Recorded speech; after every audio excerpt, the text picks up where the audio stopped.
You can, hi lovelies, you can create a home, a space for you that inspires happiness and joy. And that's what I'm going to speak to you about a little bit today. So I'm not talking about spending pots of money.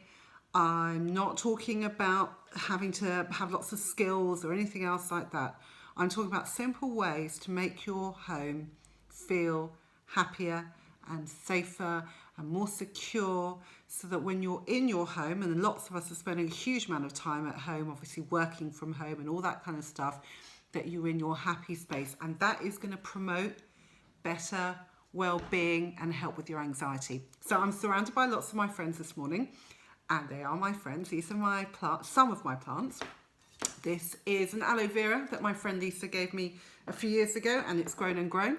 And this is a poinsettia that keeps them going every single Christmas and beyond, and I love it. And I've got some daffodils there because it's springtime at the moment. Why do I have plants in my house? So as you probably know, my mum's a homeopath and my grandfather's a homeopath, so I'm lucky I was brought up with great natural health care. And one of the things that we were taught, not just about obviously taking homeopathic remedies and taking the right supplements, but also having a good environment, a healthy environment. My mum, I counted last time I went, has 22 plants in her house, and that's not even kind of full capacity. I have lots of plants too. Plants, as many of us know, help clear the air, they help promote oxygen within the air, and they help to oxygenate the air. So really, really important to have around us.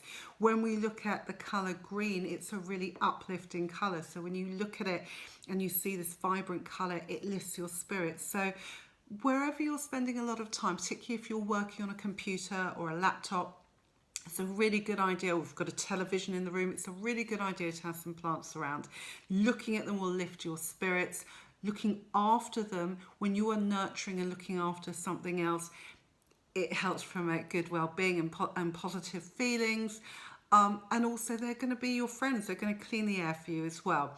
I've got some daffodils here too because it's springtime at Healthy Homeopathy headquarters. What a colour. Yellow, one of the most uplifting colours. Colours are so important too. As you can probably see behind me, I've got my rainbow bookcase.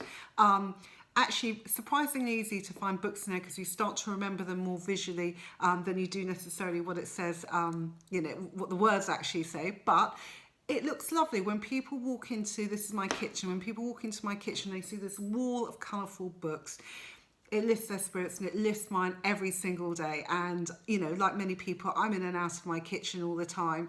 And just to see this wall of colour and these beautiful books that I'm so lucky to own behind me, it's really uplifting. So your home and your environment can make such a difference to how you feel every single day. Don't save your china for when your granny comes round, or the queen, or whoever it might be that's really important. Use it every day. I mean, look at this. I love this mug. I use it all the time. My patients probably are familiar with seeing it. Every time I'm on screen, I've got this mug, this cup even with me. Use all the lovely stuff that you've got. Don't save things for best. Treat yourself, I suppose, is what I'm trying to say. Treat yourself to the good things in your life. In winter, have a blanket on your sofa. Get the best pair of slippers you can afford. In summer, bring flowers from your garden, or buy flowers and bring them in the house. If you don't have a garden, get a window box. Have herbs on your kitchen windowsill. Little things like that can make a huge difference to how we feel every single day. If you do it for other people and you do it for your friends, your family, do it for yourself too. That's the final point I'm going to make, and that's on the inner voice. The inner voice is that little voice in our mind that we all have. And it's really important for that voice to be kind and gentle and nurturing, for that inner voice to talk to us, talk to ourselves as a best friend, as a person that you love and adore. And it's really important to keep an eye on that inner voice, because sometimes it can turn into a little bit of a nagging, scolding, old head mistressy type voice, and that is not useful. So keep an eye on your inner voice and talk to yourself with kindness and gentleness every day, encouraging yourself. I'm going to do a book plug, not because anyone gives me money for it, but I got this in the library and I just really liked it. It's called Happy by Design, and the Victoria Harrison is her name. She talks about how important your home is, having plants, having colour, having space, nurturing yourself within your home. So give it a read if you've liked this video.